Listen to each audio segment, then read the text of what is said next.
Today we have a teaching by Andy Stanley, and it's the final in the series on starting over, how to ensure the next time won't be like the last time. In today's teaching, Andy looks at how do you get past the stuff other people have done to turn your life upside down. He explains how to release the past.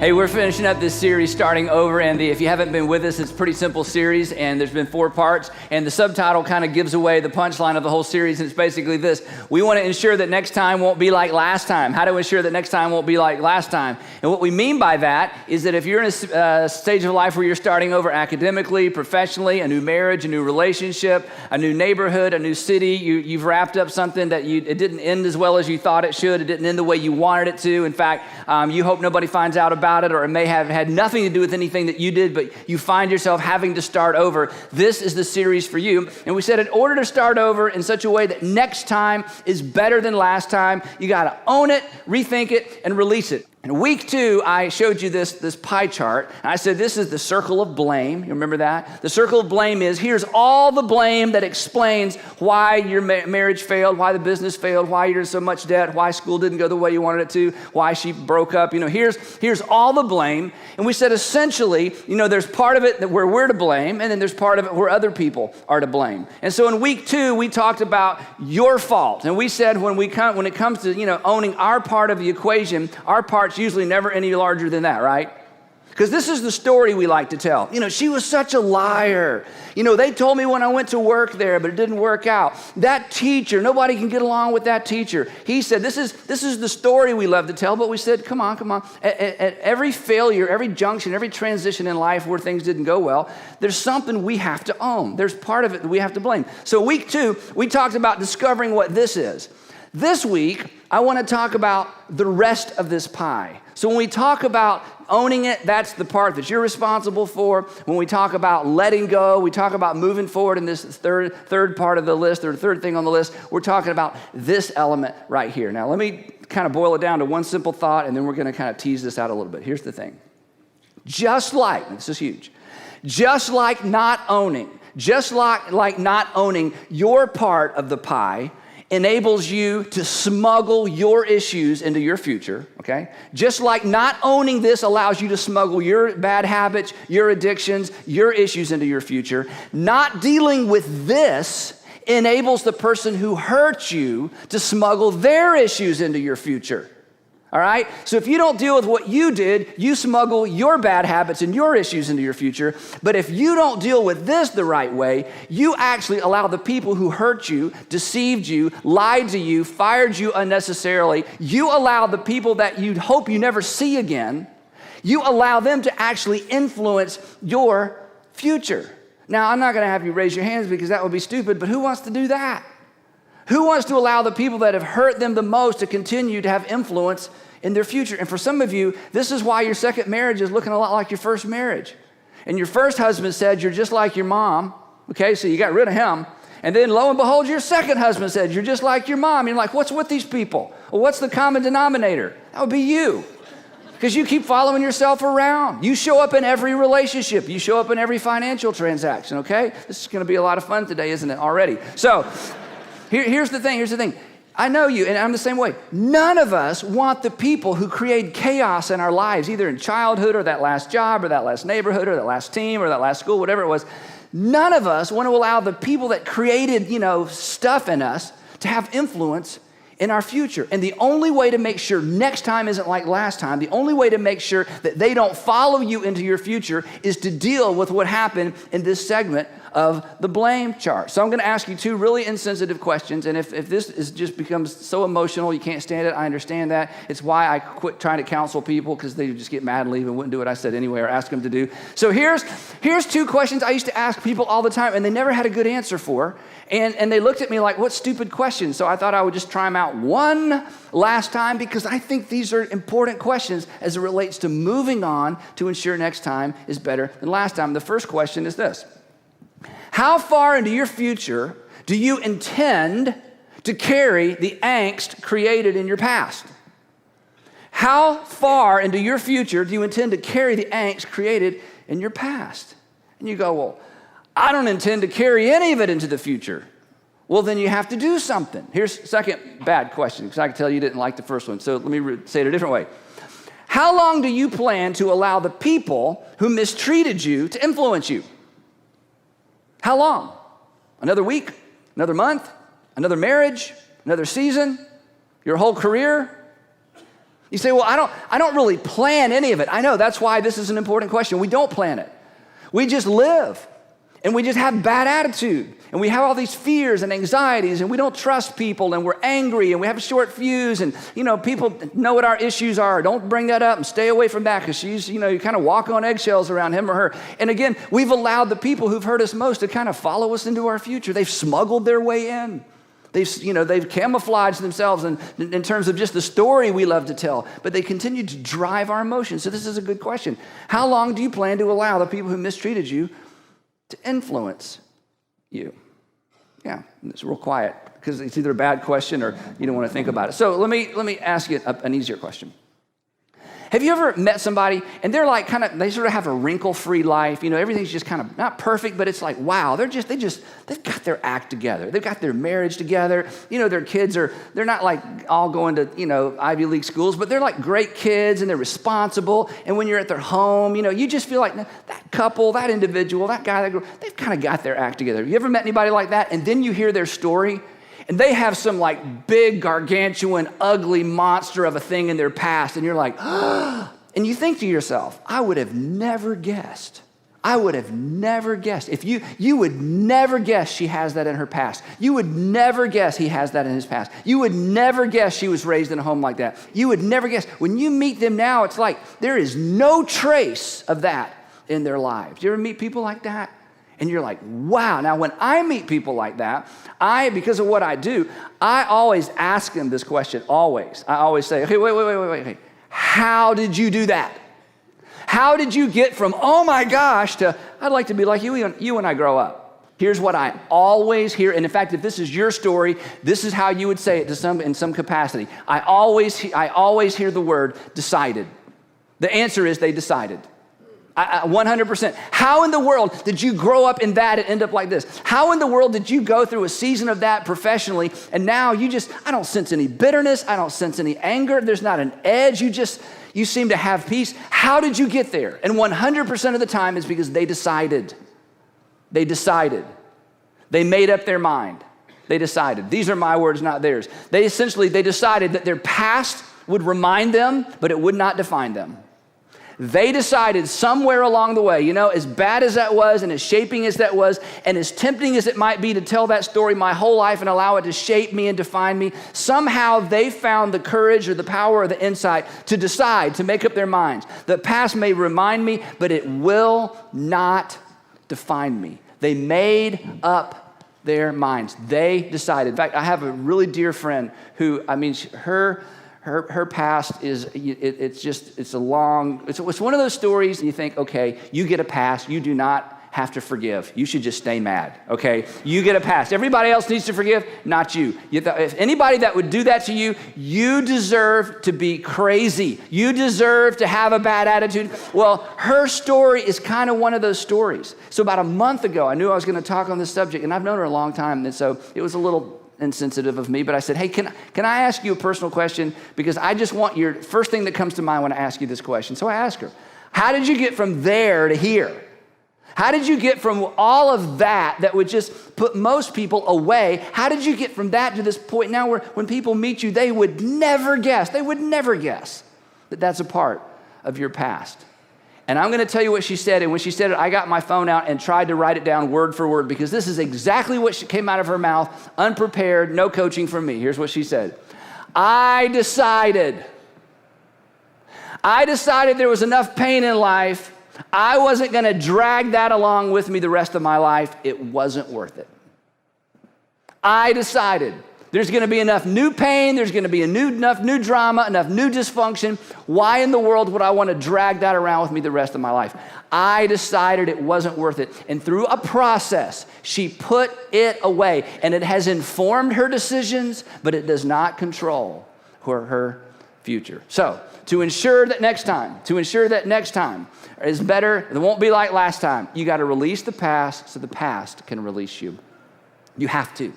If you want to make sure you don't drag not just lessons from the past, but the emotions of the past, the anger of the past, the sort of thing that kind of keeps you off balance into your future, you've got to find a way to let go of the past, release the past, so your past will inform your decisions, but it will not control your life. Now, I know that you want that. I know you want that. But it's critical that you find a way to do this. Now, the religious term for how you get there, this isn't going to be a surprise, and this isn't brand new information. The way that you get there ultimately is you forgive. You forgive. Now, here's the thing about forgiveness. Forgiveness is so powerful. Forgiveness allows us to leverage the lessons of the past without lugging around the luggage from the past. Forgiveness is what allows you to learn from the lessons from the past without lugging around all the luggage, all the baggage, all the inappropriate emotion of the past. Now, here's a really cool thing. In the New Testament, there's a letter the Apostle Paul wrote to some Christians in Ephesus, and we call it the book of Ephesians. It's not really a book. It's just an ancient document that got put in the New Testament that's a wonderful little document. Paul hated Christians, then he became one. And then he started little churches around, parts of what we would call Europe and Turkey and around the Mediterranean rim. And then he would write these churches letters. And his insights are extraordinary. And he has an insight into forgiveness that is so astounding. And when you think about the fact that this was written 2,000 years ago, it's one of the reasons I think these texts are inspired because of the kinds of insights that he brings us today from this text. So here's what he says about this whole issue of forgiveness, this whole issue of making sure your past doesn't chase you around, this whole issue of how to ensure that next time will be better than last time. Here's what he writes, Ephesians chapter 4, verse 26. He says this, "In your anger, do not sin." And in the Greek text, in fact, if you grew up in church, you may have heard this verse stated a different way. It's actually two imperatives. He says, be angry and do not sin. Be angry and do not sin, which means many of you are actually applying the Bible and you didn't know it. Because you be angry. If you be angry, that's what the Bible says, be angry. Be angry and do not sin, which is cool because Paul admits that there is an appropriate place for anger. Now, what causes anger? We know this. What causes anger is when people hurt us. But there's a way to be angry and not to sin, at which point we go, what in the world are you talking about? And then he makes this statement. He says, do not let the sun go down while you are still angry. Now, this can be taken, literally, and this can be taken literally when the issue is, you told your husband, please don't leave shaving cream in the sink, and he left shaving cream in the sink, and you brought him over there and said you left shaving cream in the sink, and he said, I'm sorry, and you forgave him, and then you don't let the sun go down on your anger. That's great. But there is anger that's too big to deal with by sunset, right? There is anger that's too big to deal with, between now and two sunsets. Paul's point is this, and here's a great question. How many sunsets? Because you have a decision to make. There is some deciding to do. You can engage in this process in such a way that your anger, your emotions, your angst doesn't have to control and impact your future. So he says, don't let the sun go down while you're still angry. And do not give or grant or do not gift the devil a foothold. Now, I'm going to come back to the devil in just a second. I want to talk about this word foothold. This little word foothold actually figuratively means an opportunity, but literally it means a staging ground. He says, don't let the devil move into your life and set up shop. Don't give him an office. Don't give him a staging ground. Don't give him an arena. Don't give him a place. Don't give him space. Because if you don't deal with your anger, if you don't deal with those emotions, if you don't deal with the junk that keeps floating around your life because of what was done to you in the past, that 85%, 95% that's kind of your good story that you like to tell and everybody feels like you're justified in it, he said, if you don't do something about that, or when you don't do something about that, you give the devil an opportunity to set up shop, a staging ground, an opportunity where he will continue to reach into your future because of something that happened in your past. Now, here's the really interesting thing about this word. In the Greek text, there's a word translated Satan. We all know who Satan is, and that's not a surprise. Paul doesn't use that word here. He actually uses a common Greek word that means slanderer or liar or deceiver. And in fact, in some English texts, the word devil doesn't appear. It just says liar, slanderer. The best way to understand what Paul is saying is not to think in terms of devil. The best way to understand what Paul is saying, and this is where it gets real personal, is to take out the word devil and put in the name of the person or persons who have hurt you. Now let's read it again. In your anger, do not sin. Do not let the sun go down while you're still angry. And do not give Frank, do not give such and such ink. Do not give Professor so-and-so. Do not give Dr. so-and-so. Do not give for ex-husband, ex-wife, mom, and dad a foothold in your life. Whew. So let me ask you another dumb question. Do you really want to give the person who hurt you the most staging ground in your life to continue to impact your future? Of course not. Paul was so insightful 2,000 years ago to know this. If you don't deal with your anger, it doesn't matter what kind of future you hope you have. If you don't deal with your angst because of the past, it doesn't matter what your plans and your hopes and your dreams are. You are giving the people who have hurt you, betrayed you, deceived you, whatever your verb is, you have given them a place, a permanent place in your life and a permanent place in your future.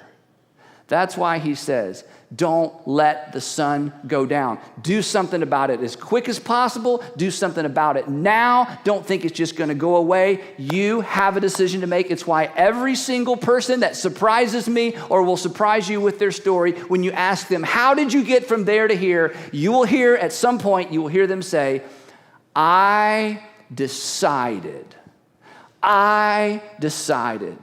My past might inform me, but it does not conform me. It might inform me, but it does not control me. It might help me make better decisions in the future, but it does not dictate my future. So there's a place for anger, but we have to learn to keep anger in its place. Now, he goes on a few verses later. He brings us to our word. He says this, get rid of, there it is again, we have a responsibility. We can do something about this. You're not a victim. You don't have to spend the rest of your life telling your sad story and being a sad person.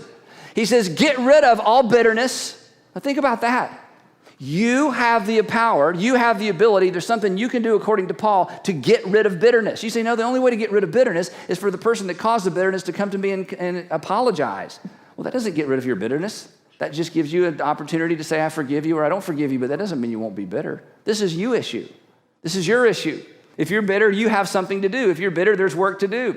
If you're bitter, somebody else owning what they did to you doesn't remove your bitterness. This is something for you to do.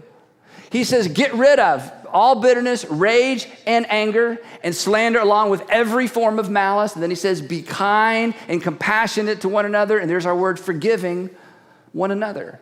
And the word forgiveness, or the word forgive, to kind of put it in a context that maybe brings a little bit more emotion and a little bit more focus, the word forgiveness in this context really just means to pardon. Do you know what a pardon is? A pardon is when a judge looks at somebody and says, you are absolutely guilty of what you're accused of, but you don't have to pay for it. You are absolutely guilty. You did it. Now, your attorney didn't talk us all into thinking you didn't do it. You did it. You are guilty. We as the court have decided not to hold you accountable for what you did. You are pardoned. You are forgiven. Now, let me just tell you, I bet you've heard this before. Maybe you're here today just for this one idea. The only way to break the chain between what has been done to you and your future, the only way is to pardon. And I know if I heard your story, I would agree with you, they don't deserve it. But listen to me. God thinks you deserve it. God who loves you thinks your future family and your future relationships deserve it. The people who love you and care about you think you deserve it. And the best thing you could do for you, not the person who hurt you, the best thing you could do for them, for you, is to decide, I pardon you. I don't hold you accountable. You are free to go. You're not following me into my future. Now, if you're not a Christian, this is optional. You get to decide how much of this you like or don't like. But if we're Christians, we are so on the hook because the next thing Paul says is this, just as in Christ, God forgave you. In other words, he says, wait, I know what they did was horrible. I know what they did kind of wrecked your childhood. I know what they did wrecked your credit rating. I know what they did. There's just some things you're not going to get to experience because of what they've done. I know it's bad. But just remember this, all of this happened under the canopy of your Heavenly Father looking you in the eye at some point in your life and saying, you know what? I am not going to hold you accountable for what you did in terms of my relationship with you. You are pardoned. You are forgiven. And Paul says the thing that should motivate those of us who are Christians to at least consider, to at least step up to the line, to at least contemplate the reality of forgiving the people who've hurt us the most, is not simply because they deserve it, they probably don't, but because God in Christ made that very same decision for you. This is amazing. God does not factor your sin into his relationship with you. God does not factor your sin into his relationship with you. He freed himself of the burden of looking at you through the filter of your sin by choosing to pardon you. Another way of saying it is this: your future relationship with God isn't shadowed by your past sin. He disconnected your past sin from his future relationship with you. And now Paul says we have the same opportunity if we choose to take it.